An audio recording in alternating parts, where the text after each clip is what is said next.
Este podcast llega a usted por cortesía de la Confederación Patronal de la República Mexicana, www.coparmex.org.mx.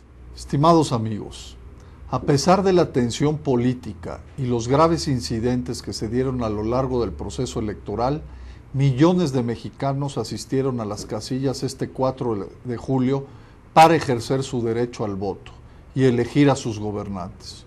Hubo una participación copiosa que superó al abstencionismo, aunque con excepciones notables en el caso de Chihuahua y Tamaulipas.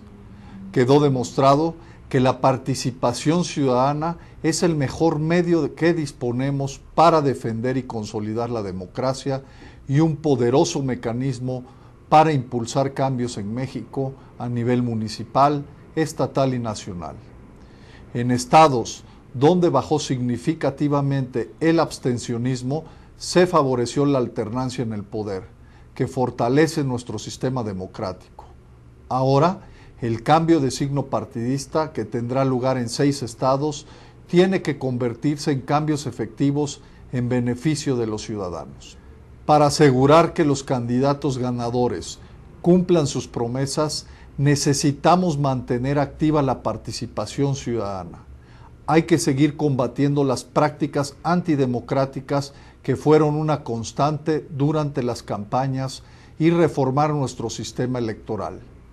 El IFE debe ser autoridad electoral única en el país, de modo que exista uniformidad en los procesos con absoluta independencia de los poderes locales. Después del 4 de julio, es tiempo de trabajar en las soluciones a los retos que enfrenta México como nación, los cuales no pueden seguir posponiéndose, ni permanecer sujetos a la agenda electoral y partidista. No permitamos que los resultados electorales puedan ser pretexto para que ningún partido los utilice como elemento de presión en las negociaciones de la cuenta pública y los presupuestos federales.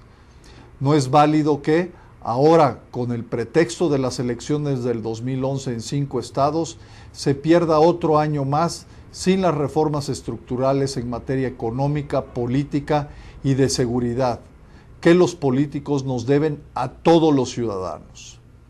El llamado del presidente Calderón para buscar un pacto de unidad contra el crimen organizado debe ser atendido por todas las fuerzas políticas y sociales, y contar con una participación de la sociedad que le dé legitimidad y que se asegure de que los acuerdos no se limiten a la demagogia y los buenos deseos.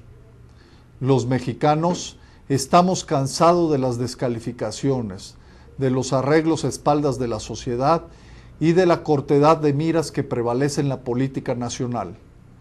El participar en un diálogo civilizado, con visión de Estado, en el que se incluyan propuestas de la sociedad, no debe verse como un favor que los partidos o los poderes de gobierno puedan hacerse o regatearse entre sí.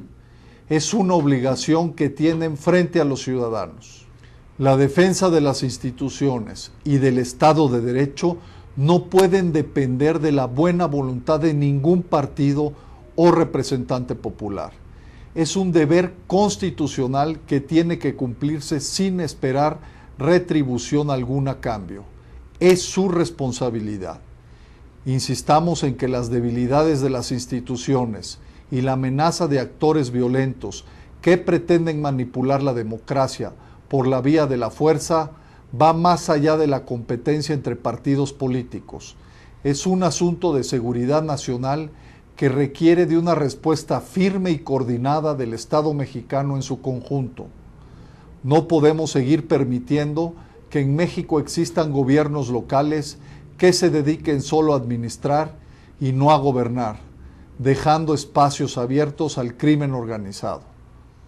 A México le urge un pacto político y social, pero no solo para enfrentar al enemigo común de la delincuencia, sino para generar un nuevo proyecto de nación en el que todos podamos coincidir, capaz de generar un rumbo fijo y certidumbre ante las crisis que enfrentamos como nación.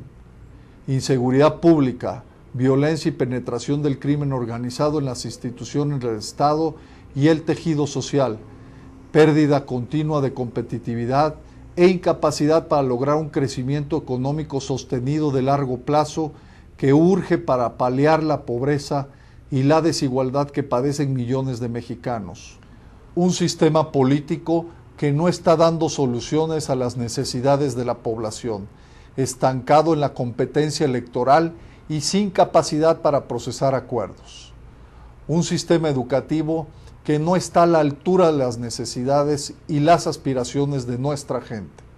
La progresiva erosión de los principios y valores morales y cívicos que son esencia para la vida en sociedad. Coparmex ha hecho propuestas viables y de alto impacto para cada uno de estos retos que reclaman soluciones de hoy. México puede convertir el desaliento y la parálisis en esperanza y dinamismo. No podemos esperar hasta el 2012. No es tan difícil, se requiere de voluntad por parte de los políticos y de la participación ciudadana activa, que proponga y genere los pesos y contrapesos, que fortalezca el Estado de Derecho y la rendición de cuentas. En Coparmex estamos comprometidos a impulsar el cambio en estos frentes y vamos a cumplir. Reciban un saludo afectuoso.